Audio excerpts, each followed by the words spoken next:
Taliban mulai menutup bandara Kabul bagi warga Afghanistan yang ingin ke luar negeri, bertepatan dengan Amerika Serikat yang akan segera mengakhiri penerbangan.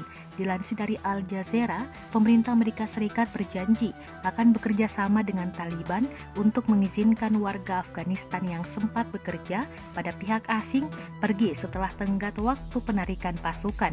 Meskipun sebagian besar militer sekutu telah menyelesaikan penerbangan evakuasi, Amerika Serikat berencana menunggu hingga batas waktu. Sementara itu, Inggris telah melakukan penerbangan terakhir pada Sabtu 28 Agustus 2021.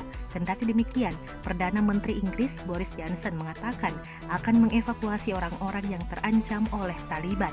Johnson membahas evakuasi ini dengan Kanselir Jerman Angela Merkel dan Perdana Menteri Belanda Mark Rutte dalam panggilan telepon pada Sabtu.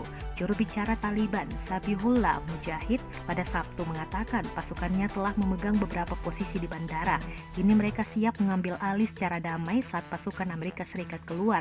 Namun, juru bicara Pentagon John Kirby membantah klaim tersebut. Kepada Reuters, Mujahid juga mengatakan Taliban telah menunjuk gubernur dan kepala polisi di hampir semua provinsi di Afghanistan. Mereka ditugaskan untuk mengatasi permasalahan ekonomi.